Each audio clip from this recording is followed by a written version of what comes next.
नमस्कार दोस्तों, मैं आकाश। आप सभी का एपी हिस्ट्री क्लासेस में हार्दिक स्वागत है। दोस्तों, आज हम लोग का जो टॉपिक होगा दिल्ली सल्तनत का तीसरा वंश, जिसे हम लोग गुलाम वंश के नाम से तुगलक वंश के नाम से जानते हैं। दिल्ली सल्तनत में हम लोग गुलाम वंश और खिलजी वंश को कर चुके हैं। आज उसी क्रम में हम लोग तुगलक वंश को देखेंगे।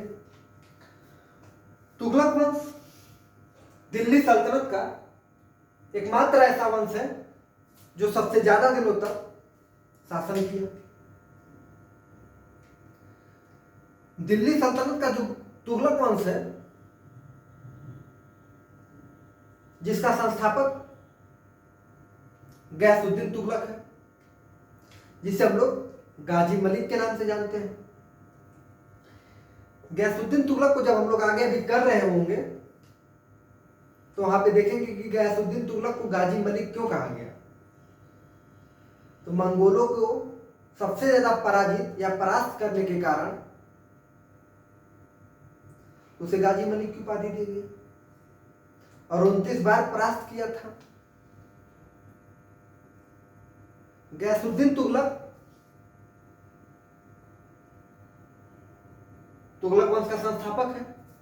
और आगे अभी हम लोग देखेंगे तो वहां पे समझेंगे कि किस वंश को शहर निर्माता के नाम से जानते हैं।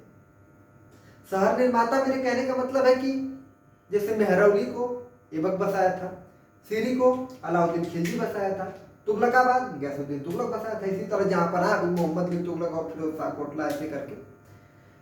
तो सबसे ज्यादा जो शहर, जो वंश सबसे ज्यादा शहर बसाया वो तुगलक वंश था। तो शहर निर्माता वंश किस वंश को कहते हैं? तुगलक वंश को। शहर निर्माता तो हम लोग देखते हैं कि तुगलक वंश को कहते हैं, लेकिन पूछेगा किस शासक को शहर निर्माता कहा जाता है, तो तुगलक वंश का शासक है जिसका नाम है एफएसटी। और एफएसटी कहने का मेरा तात्पर्य है कि फिरोज शाह तुगलक को मैं कह रहा हूं। मध्यकालीन भारत की स्थिति में हम लोग देखेंगे कि एक विदेशी यात्री भारत आता है जिसका नाम रहता है इब्न बतूता, जो तुगलकों के ही दरबार में आता है, जिसकी पुस्तक की नाम रहता है रिहला, और मोहम्मद बिन तुगलक के दरबार में आता है। और जब हम लोग ने देखा कि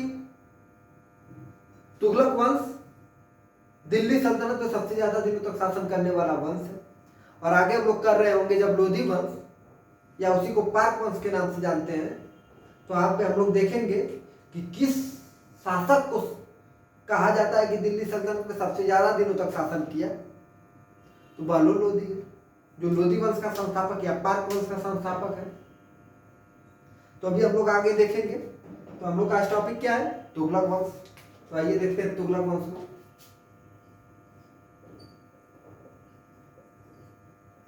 तुगलक वंश, तुगलक वंश का जो संस्थापक है उसका नाम है गयासुद्दीन तुगलक।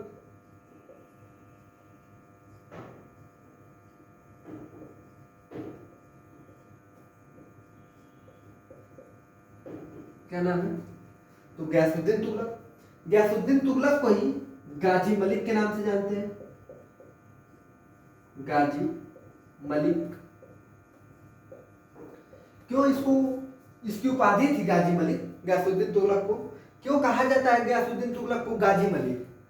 तो हम लोग आगे जब हम लोग पीछे पढ़ रहे थे तो वहां पे हम लोगों ने देखा कि भारत पर मंगोलों का पहला आक्रमण चंगेज खां के नेतृत्व में दिल्ली सल्तनत का वास्तविक संस्थापक जिसे कहा जाता है इल्तुतमिश के समय हुआ। सिर्फ आक्रमण हुआ, युद्ध की स्थिति नहीं बनी। फिर उसी की पुत्री थी जिसका नाम था रजिया, जो दिल्ली सल्तनत में महिला सुल्तान बनने वाली एकमात्र महिला है। उसके समय भी मंगोलों का आक्रमण होता है लेकिन युद्ध नहीं होता है। और इल्तुतमिश का ही पुत्र रहता है जिसका नाम रहता है बहराम शाह। बहराम शाह का पहला तैय्यर बहादुर के नेतृत्व में आक्रमण होता है और युद्ध भी होता है। तो पहला युद्ध किसके समय हुआ? तो बहराम शाह के समय। और पहला आक्रमण किसके समय हुआ? तो इल्तुतमिश के समय। जब हम लोग देखा खिलजी वंश, तो वहां पे हम लोग ने देखा कि मंगोलों का सबसे ज्यादा आक्रमण खिलजी वंश में हुआ था। और यहां पे हम लोग देखेंगे कि मंगोलों को सबसे ज्यादा परास्त या पराजित कौन किया था? तो गयासुद्दीन तुगलक। इसलिए उसको गाजी मलिक के नाम से जानते हैं, उपाधि दी गई उसको। कितनी बार परास्त किया था? तो 29 बार। किसको परास्त किया था? तो मंगोलों को। इसी स्थिति में गयासुद्दीन तुगलक तुगलकाबाद को बसाता है। तो तुगलकाबाद को कौन बसाया था? तो गयासुद्दीन तुगलक। किसे बसाया था? तुगलकाबाद।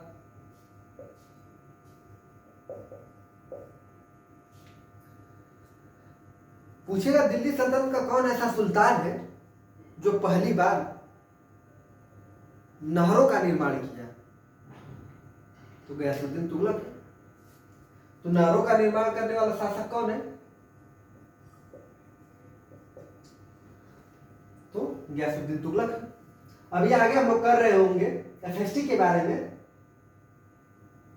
तो वहां पे हम लोग देखेंगे कि ये तो नहर की स्थापना करता है गयासुद्दीन तुगलक, लेकिन सबसे ज्यादा नहरों की स्थापना कौन करता है? तो वहां पे हम लोग देखेंगे किसी का भतीजा रहता है जिसका नाम रहता है एफएसटी, यानी फिरोज शाह तुगलक करता है। फिर इसी के साथ साथ गयासुद्दीन तुगलक दिल्ली सल्तनत का एकमात्र ऐसा सुल्तान है जो डाक व्यवस्था की शुरुआत किया। तो डाक व्यवस्था की शुरुआत कौन किया था? तो गयासुद्दीन तुगलक किया था। डाक व्यवस्था की शुरुआत तो गयासुद्दीन तुगलक किया, लेकिन कैसे पता चलता है कि गयासुद्दीन तुगलक डाक व्यवस्था की शुरुआत की थी? तो मैंने बताया कि विदेशी यात्री है जिसका नाम है इब्न बतूता।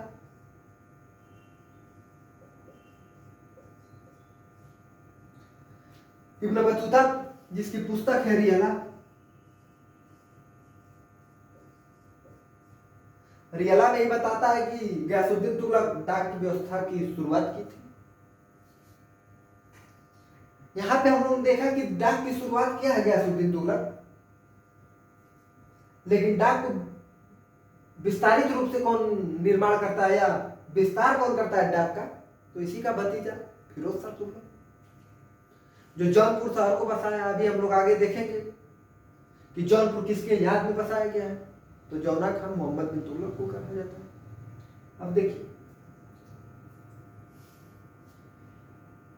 गयासुद्दीन तुगलक तुगलकाबाद की स्थापना किया है, और जब इसने अभियान करना शुरू किया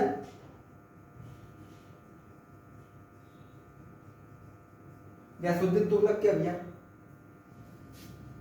1321 ईस्वी में जब अभियान करता है वारंगल, और वारंगल कहने का मतलब है कि तेलंगाना। तो वहां पे उस समय शासक रहते हैं प्रताप रुद्र देवद्वितीय। कौन रहता है? प्रताप रुद्र देवद्वितीय। और एक तरफ कौन रहेगा? तो गयासुद्दीन तुगलक। इस अभियान के बाद 1323 ईस्वी में फिर से अभियान करता है। एक तरफ प्रताप रुद्र देवद्वितीय ही रहते हैं और एक तरफ जीएसटी यानी गयासुद्दीन तुगलक रहते हैं। यह अभियान संपन्न होता ही है कि उसी समय अफगानपुर षड्यंत्र एक जुड़ा हुआ है किससे? तो गयासुद्दीन तुगलक से। गयासुद्दीन तुगलक जब अपनी राजधानी तुगलकाबाद से 8 किलोमीटर पहले अफगानपुर में था, एक जगह है अफगानपुर,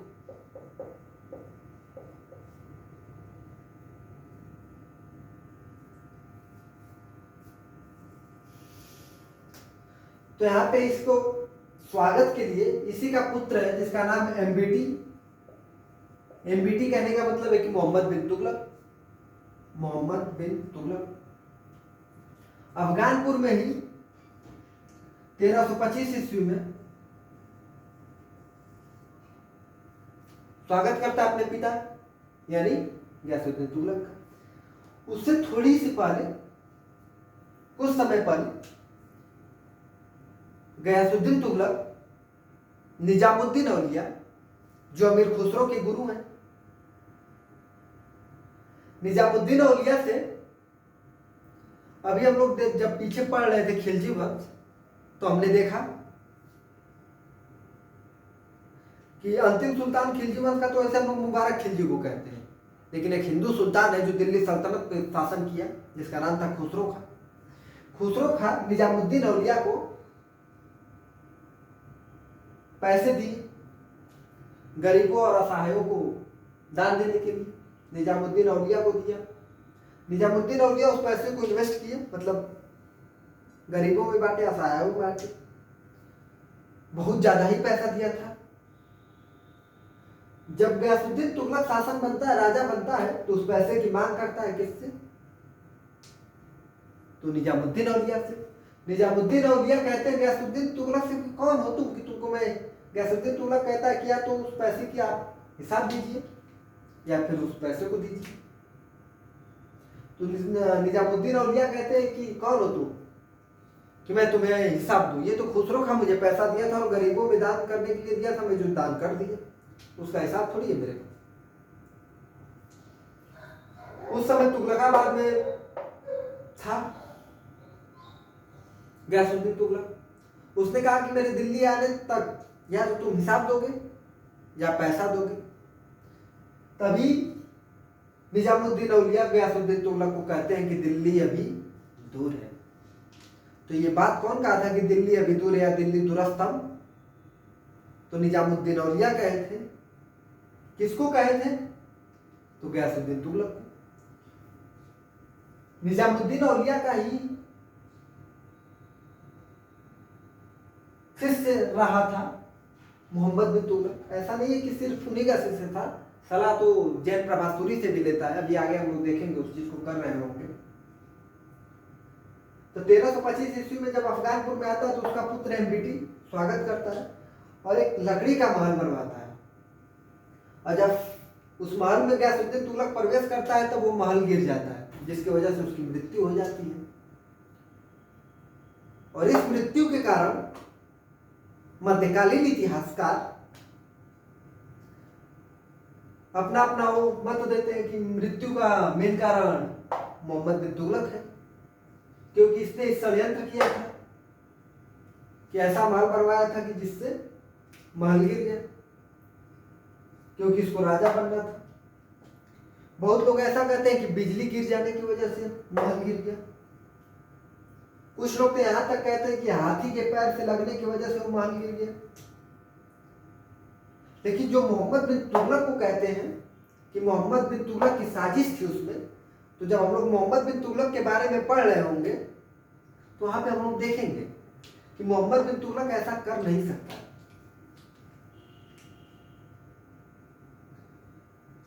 इसी स्थिति में जब 1325 ईस्वी में अफगानपुर षड्यंत्र में गयासुद्दीन तुगलक या गाजी मलिक की मृत्यु होती है, उसके बाद मोहम्मद बिन तुगलक राजा बनता है। जब मोहम्मद बिन तुगलक, पहली बात तो ये है कि थोड़ा सा का रिलेशन देख लिया जाए, मिटाते हैं इसको। कहां गया ये रहा।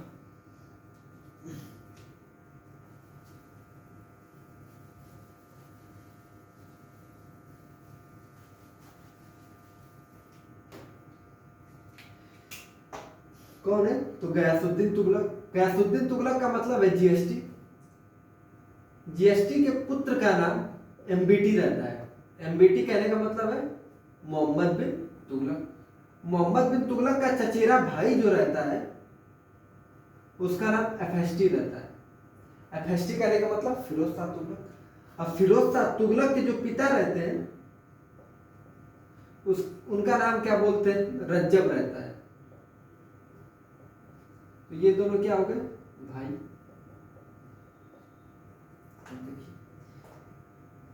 इसकी जो पत्नी रहती है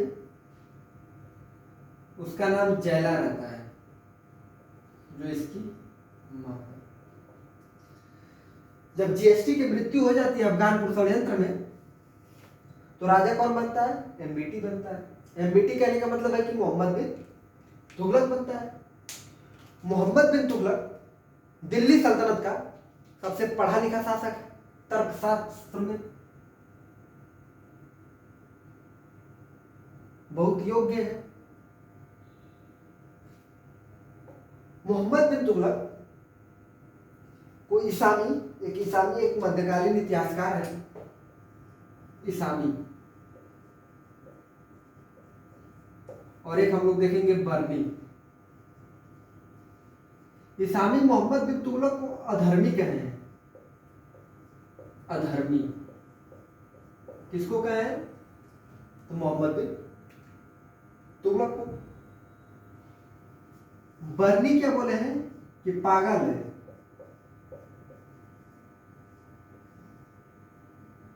कौन? तो मोहम्मद बिन तुगलक।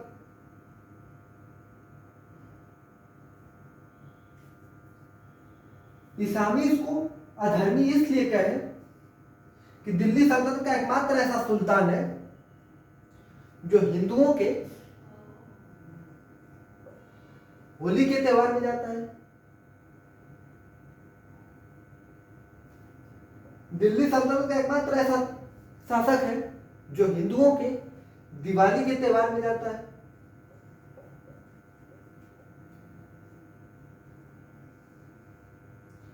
दिल्ली सल्तनत का एकमात्र ऐसा सुल्तान है जो हिंदू गुरुओं से सलाह लेता है, जिसमें उल्लेख है एक व्यक्ति का नाम, जिनका नाम है जैन प्रभासुरी, जीन प्रभासुरी।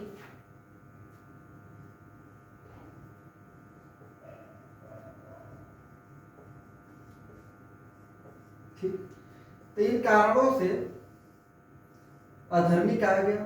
कौन कहा? तो एमबीटी। अब इसी स्थिति के साथ साथ हम लोग ये भी देखें कि पागल क्यों कहा गया। तो मोहम्मद बिन तुगलक दिल्ली सल्तनत का एकमात्र ऐसा सुल्तान है जो दीर्घकालिक सोच रखने वाला व्यक्ति है।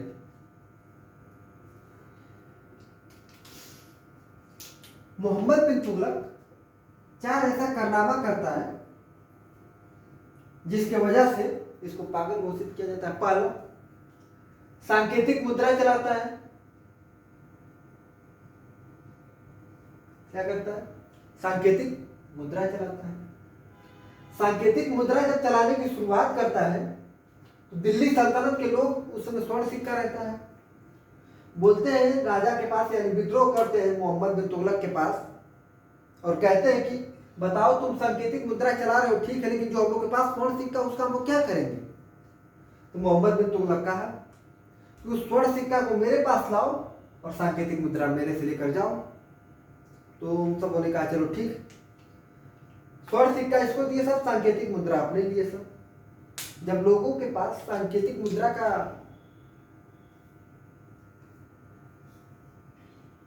भंडार खत्म होने लगा तो लोग घर पे ही पैसा बनाने लगे, सिक्का ढालने लगे, जिसकी वजह से दिल्ली सल्तनत की अर्थव्यवस्था चरमरा चुकी, यह चौपट हो चुकी। तो फिर मोहम्मद बिन तुगलक कहा कि अब सांकेतिक मुद्रा नहीं, स्वर्ण मुद्रा ही चलेगा। तो फिर दिल्ली सल्तनत के लोग विद्रोह किए कि चलो बताओ अब क्या करें हम लोग, जो हम लोग के पास सांकेतिक मुद्रा है उसका हम लोग क्या करेंगे, तुम तो स्वर्ण मुद्रा चला रहे हो। तो कहा चलो सांकेतिक मुद्रा मेरे पास लाओ, स्वर्ण मुद्रा लेकर जाओ। तो लोगों ने बहुत सांकेतिक मुद्रा छापा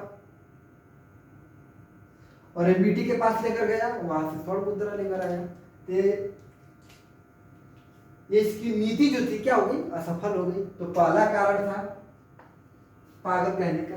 दूसरा, 50% कर। दिल्ली सल्तनत में इसने कहा कि मैं इस बार 50% कर वसूलूंगा, भू राजस्व वसूलूंगा। तो दिल्ली की जनता ने कहा चलो ठीक है, वसूल लेना 50% कर, लेकिन उसी समय का दर्दनाक हादसा हुआ जिसकी वजह से अकाल की स्थिति आ गई। फिर भी मोहम्मद बिन तुगलक करा नहीं, चाहे जो भी हो कर, तो मुझे 50% ही चाहिए। तब दिल्ली सल्तनत के लोगों ने कहा कि नहीं, तो राजा पागल हो चुका है, इसको पता ही नहीं है कि कब कर कैसे वसूलना चाहिए। तो दिल्ली सल्तनत के लोग वहां से दिल्ली से पलायन करने लगे अन्य राज्यों के लिए। तब फिर मोहम्मद बिन तुगलक कहा कि चलो ठीक है, जितना कर देते थे लोग उतना ही देना। ये दूसरी नीति भी क्या हो गई, असफल हो गई। इसी स्थिति के साथ साथ दो कारण हम लोग देखा कि पागल होने का। तीसरा कारण है कि राजधानी परिवर्तन।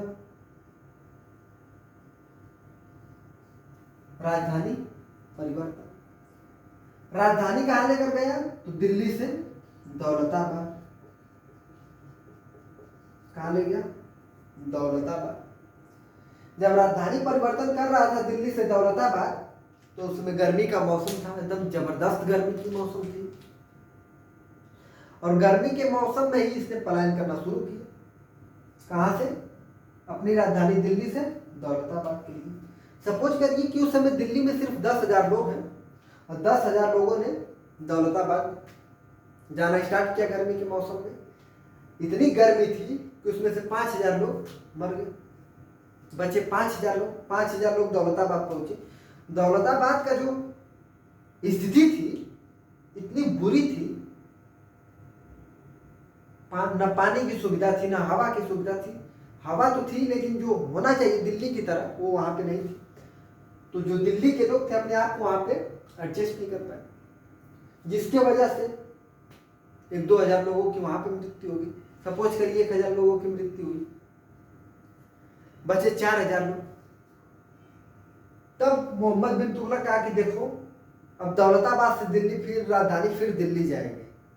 क्या बोला कि दौलताबाद से राजधानी फिर दिल्ली आएगी। 4,000 लोगों ने फिर गर्मी के ही मौसम में अगले साल आया दिल्ली के लिए राजधानी लेकर आ रहा है। 4,000 लोगों में 2,000 लोग फिर मर गए, बचे 2,000 लोग जो दिल्ली पहुंचे सही सलामत। तो यह भी नीति क्या हुई, असफल हो गई। 3 कारण हो गए पागल होने का। चौथा कारण, एक युद्ध करना था इसे। तो इसके सेनापतियों ने कहा कि जितने भी आपके राज्य में सैनिक हैं या लोग हैं उन सबको तैयार कर लीजिए, क्योंकि युद्ध करना है हम लोग को और कभी भी कर सकते हैं युद्ध। तो मोहम्मद बिन तुगलक कहा चलो ठीक है। तो इसने अपने राज्य से 3,70,000 सैनिकों का इंतजाम किया और 3,70,000 लोगों से अगले साल मतलब 1 साल बाद युद्ध करना था। तो 3,70,000 लोगों को पूरे वर्ष का सैलरी दिया, पूरे खाने पीने की व्यवस्था की और कहा कि देखो खा पी के एकदम मस्त रहो, अगले साल कहाँ जाना है, युद्ध करना। सैनिकों ने एकदम खाया पिया मौज किया। लेकिन उसी समय एक ऐसी स्थिति आई कि जिससे युद्ध करना था उससे संधि हो गई, यानी समझौता हो गया, जिसकी वजह से युद्ध नहीं हुआ। तो इन सबों पे जो खर्च किया गया पैसा था, बहुत ज्यादा खर्च किया गया पैसा था, उसके वजह से दिल्ली सल्तनत की अर्थव्यवस्था चरमराई। तो ये भी एक कारण हो गया पागल होने का। तो 4 कारण हम लोगों ने देखा, एक सांकेतिक 50% का, राजधानी परिवर्तन, युद्ध। अब मोहम्मद बिन तुगलक दीवाने कोही की स्थापना कौन किया था,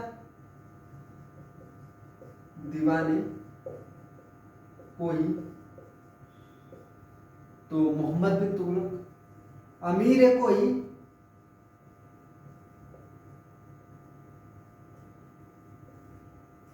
की स्थापना कौन किया था, तो मोहम्मद बिन तुगलक।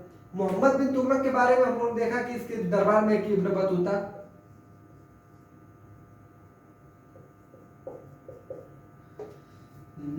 विदेशी यात्री था जो मोहम्मद बिन तुगलक के दरबार में आया था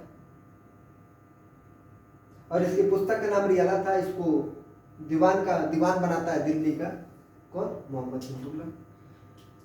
मोहम्मद बिन तुगलक पूछेगा कि मोहम्मद बिन तुगलक। कौन दिल्ली सल्तनत का कौन ऐसा सुल्तान है जो सिर्फ और सिर्फ यमुना नदी का पानी पीता था? मोहम्मद बिन तुगलक। दिल्ली सल्तनत का कौन ऐसा सुल्तान है जो हिंदू गुरुओं से सलाह लेता था? मोहम्मद बिन तुगलक। जब मोहम्मद बिन तुगलक की मृत्यु हुई तो उसका चचेरा भाई एफएसटी शासक बना, और एफएसटी जिसे हम लोग फिरोज शाह तुगलक के नाम से जानते हैं। तो इसके बाद हम लोग देखेंगे फिरोज शाह तुगलक। तो आइए देखते हैं फिरोज शाह तुगलक।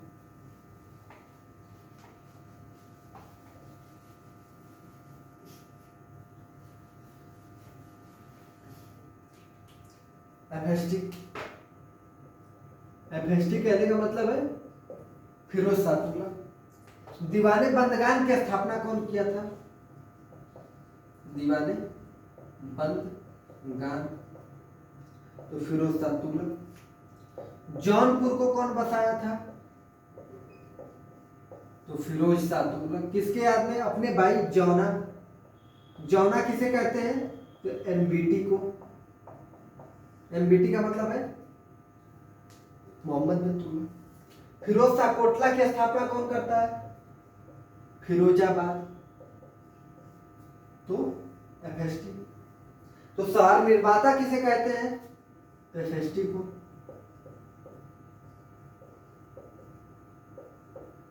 शहर निर्माता। दिल्ली सल्तनत का कौन ऐसा सुल्तान है जो मुस्लिमों के ताजिया निकालने पर प्रतिबंध लगाया था? तो एफएसटी। तजिया पर प्रतिबंध।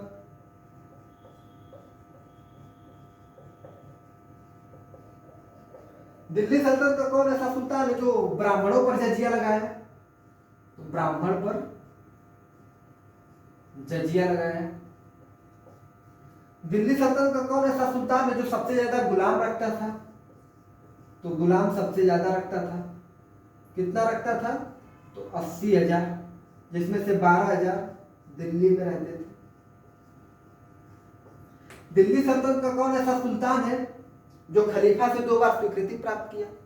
अभी हम लोग जब गुलाम वंश पढ़ रहे थे तो वहां पे हम लोगों ने देखा कि इल्तुतमिश जो दिल्ली सल्तनत का वास्तविक संस्थापक है, 1229 ईस्वी में खलीफा से स्वीकृति प्राप्त करके राजा बनना, इसलिए उसे दिल्ली सल्तनत का वास्तविक संस्थापक कहने में एक कारण हम लोग बताते हैं इसको। दूसरा, दिल्ली सल्तनत का कौन ऐसा सुल्तान है जो खलीफा से 2 बार स्वीकृति प्राप्त करके शासक बना? तो एफएसटी। तो खलीफा से 2 बार स्वीकृति प्राप्त किया। तीसरा चीज, दिल्ली सल्तनत का कौन ऐसा सुल्तान है जो अशोक के 2 अभिलेख दिल्ली टोपरा दिल्ली मेरठ को दिल्ली में लाया? तो एफएसटी। क्या लाया? दिल्ली टोपरा और मेरठ। दिल्ली सल्तनत का कौन ऐसा सुल्तान है जो सबसे भ्रष्ट शासक था? एफएसटी था। भ्रष्ट क्यों था अभी हम लोग देखें। दिल्ली सल्तनत का कौन ऐसा सुल्तान है जो अपने ही राज्य के लोगों से चोरी करने के लिए कहता था? तो एफएसटी है। इसी के साथ साथ दिल्ली सल्तनत का कौन ऐसा सुल्तान है जो हिंदुओं पर प्रतिबंध लगा दिया था कि यमुना नदी के तट पर तुम लोग को नहाना नहीं है? तो एफएसटी है। दिल्ली सल्तनत का कौन ऐसा सुल्तान है जो हिंदुओं पर प्रतिबंध लगा दिया था कि तुम लोग को यमुना नदी के तट पर बाल नहीं मुड़वाना है? तो एफएसटी है। दिल्ली सल्तनत का कौन ऐसा सुल्तान है? दिल्ली सल्तनत का कौन ऐसा सुल्तान है जो पूर्ण रूप से कुतुब मीनार को पूर्ण रूप से पूर्ण किया?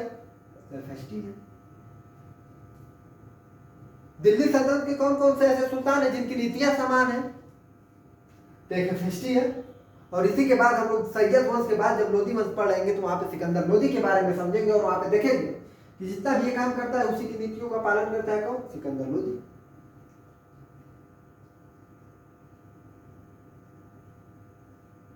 पूछेगा दिल्ली सल्तनत का कौन ऐसा सुल्तान है जो लोगों से पूछकर कोई भी निर्णय लेता था? तो एफएसटी। एफएसटी कहने का मतलब है फिरोज शाह तुगलक। दिल्ली सल्तनत का कौन ऐसा सुल्तान है जो सबसे ज्यादा हिंदुओं के पक्षपाती था? तो एफएसटी, फिरोज शाह तुगलक। इसी स्थिति के साथ साथ जब एफएसटी के बाद जो अगला शासक बना उसका नाम था गयासुद्दीन तुगलक शाह द्वितीय। गयासुद्दीन तुगलक शाह द्वितीय के बाद जो अगला शासक बना उसका नाम था अबू बकर। और अबू बकर के बाद जो अगला शासक बना उसका नाम था नसरुद्दीन मोहम्मद शाह। नसरुद्दीन मोहम्मद शाह के बाद जो तुगलक वंश का अगला शासक बना उसका नाम था सिकंदर शाह। और सिकंदर शाह के बाद जो दिल्ली सल्तनत का तुगलक वंश का अंतिम सुल्तान तथा दिल्ली सल्तनत का अंतिम तुर्क सुल्तान जो था नसरुद्दीन महमूद। नसरुद्दीन महमूद दिल्ली सल्तनत का अंतिम तुर्क सुल्तान के साथ साथ तुगलक वंश का अंतिम सुल्तान है। तो पूछेगा दिल्ली सल्तनत का अंतिम तुर्क सुल्तान कौन है, तो नसरुद्दीन महमूद। और तुगलक वंश का अंतिम सुल्तान कौन है, तो नसरुद्दीन महमूद। नसरुद्दीन महमूद के बाद सैयद वंश की स्थापना होती है। पहली बात तो तुगलक वंश कब से कब तक चला, तो 1320 से 1414 तक। 1414 के बाद हम लोग देखें कि दिल्ली सल्तनत में चौथा वंश शासन किया जिसको हम लोग सैयद वंश कहते हैं। यहाँ पे तुगलक वंश समाप्त हुआ, सैयद वंश शासन किया। सैयद वंश दिल्ली सल्तनत में शासन करने वाला चौथा वंश है जो 14 से 1450 तक किया। और उसमें कौन कौन शासन थे, राजा थे, तो हम लोग देखें कि खिज्र खां, मुबारक शाह, मुबारक शाह, मोहम्मद शाह, अलाउद्दीन आलम शाह। अलाउद्दीन आलम शाह के बाद हम लोग देखते हैं कि दिल्ली सल्तनत पर अंतिम वंश शासन करता है जिसको हम लोगों ने लोधी वंश नाम दिया। लोधी वंश को पाक वंश कहते हैं, प्रथम अफगान वंश कहते हैं। आगे चलकर जब हम लोग बाबर पढ़ेंगे तो वहाँ पे शेर शाह सूरी के बारे में पढ़ेंगे और वहाँ पे देखेंगे द्वितीय अफगान वंश है और यहाँ पे प्रथम अफगान वंश है। तो तुगलक वंश के बारे में मुझे आशा है कि आप लोग को समझ में आया होगा। और इसी स्थिति के बाद हम लोग देखें कि सबसे ज्यादा शासन करने वाला कौन सा वंश है दिल्ली सल्तनत पे, तो कौन है, तुगलक वंश सबसे ज्यादा दिनों तक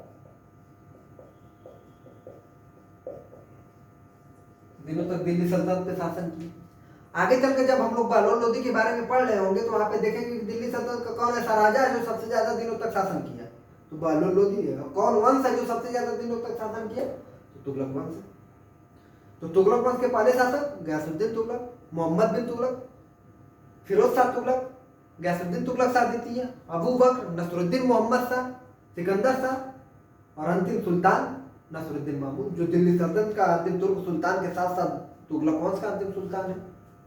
तो ये स्थिति थी तुगलक वंश से संबंधित। और अब हम नेक्स्ट क्लास में करेंगे सैयद वंश और लोधी वंश को साथ में करेंगे। सैयद वंश से ज्यादा क्वेश्चन नहीं बनता है, सैयद वंश एक छोटा सा टॉपिक है जिसके बारे में हम लोग कल कर रहे होंगे।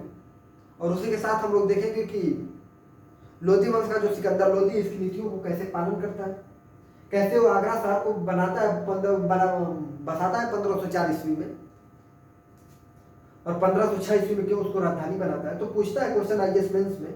यहाँ पे हम लोग सिर्फ प्री देख रहे थे। आईएएस मेंस के क्वेश्चन में बनता है कि क्या कारण था कि सिकंदर लोधी आगरा को राजधानी बनाए। तो वहां पे हम लोग देखेंगे कि क्या कारण है कि 1506 ईस्वी में तो राजधानी बनाता है लेकिन फिर वो वापस आ जाता है। उसी के बाद हम लोग इब्राहिम लोधी के बारे में देखेंगे जो दिल्ली सल्तनत का अंतिम सुल्तान है। क्या है, दिल्ली सल्तनत का अंतिम सुल्तान के साथ साथ लोधी वंश का अंतिम सुल्तान है जो खतौली का युद्ध लड़ता है 1518 ईस्वी में, जिसे घटौली के युद्ध के नाम से जानते हैं, जिसमें एक तरफ राणा सांगा रहते हैं और एक तरफ इब्राहिम लोधी रहता है। राणा सांगा जीतते हैं, इब्राहिम लोधी हारता है। इसी स्थिति के बाद 1524 का समय आता है और वहां पे बकरौल का युद्ध होता है। एक तरफ राणा सांगा रहते हैं और एक तरफ इब्राहिम लोधी रहता है। इब्राहिम लोधी युद्ध को जीतता है और इसी क्रम 1526 का समय आता है और राणा सांगा और दौलत खां और आलम खां बाबर को भारत पर आक्रमण करने के लिए निमंत्रण देते हैं और बाबर भारत पर आक्रमण करता है और इब्राहिम लोधी को पानीपत के प्रथम युद्ध 1526 ईस्वी में परास्त करता है और मुगल वंश की स्थापना करता है। तो 1526 के बाद हम लोग देखेंगे कि बाबर कौन सा युद्ध लड़ा, तो खानवा का युद्ध लड़ा 1527, चंदेरी का 1528, घाघरा का 1529 ईस्वी में उसकी मृत्यु होगी और मुगल वंश की स्थापना करता है। उसी के साथ साथ जब हम लोग 1526 में इब्राहिम लोधी को परास्त करेंगे और बाबर को लाएंगे और बाबर से मुगल को जोड़ेंगे और मुगलों की स्थापना के साथ साथ हम लोग आगे बढ़ जाएंगे। और आगे बढ़ते हुए उसी क्रम में हम लोग चलेंगे जिस तरह से बाबर के बाद हुमायूं, हुमायूं के बाद अकबर, अकबर के बाद जहांगीर, जहांगीर के बाद शाहजहां, शाहजहां के बाद औरंगजेब, औरंगजेब के बाद बहादुर शाह प्रथम, फिर जहादर शाह फर्रुखी, रफीउद्दौला, रफीउद्दौला, आलमगीर द्वितीय, शाह आलम द्वितीय, अकबर द्वितीय, बहादुर शाह जफर द्वितीय। बहादुर शाह जफर द्वितीय 1857 की क्रांति से नेतृत्व कर रहा था। कहाँ से? तो हम लोग देख रहे थे कि दिल्ली से कर रहा था, और उसकी सहायता वक्त क्या कर रहे थे। ये स्थिति हम लोग का आधुनिक भारत में चला जाएगा, उत्तरवर्ती मुगल में चला जाएगा, उत्तर मुगल वंश में चला जाएगा। और सिर्फ मुगल वंश की बात करेंगे हम लोग वहां पे, तो बाबर, हुमायूं, अकबर, जहांगीर, शाहजहां, और उसके बाद औरंगजेब। और उसी समय हम लोग देखेंगे भारत में यूरोपीय कंपनियों का आगमन हो रहा है। भारत में कस्तुनुतनिया पे वो सब स्थिति हम लोग देखेंगे कि आधुनिक भारत में क्या स्थिति थी। तो हम लोग नेक्स्ट वीडियो में मिलेंगे, और वहां पे सैयद वंश और इसके साथ साथ लोधी वंश करेंगे। बाबर की सेना को कौन कहा था कि ये पापियों की सेना है? तो जब सिख धर्म हम लोग पढ़ रहे होंगे तो वहां पे गुरु का नाम लेंगे, जिसका नाम था गुरु नानक देव, जो सिख धर्म के संस्थापक हैं। तो वहां पे उसी स्थिति को हम लोग कर रहे होंगे। मिलते हैं दोस्तों नेक्स्ट वीडियो में।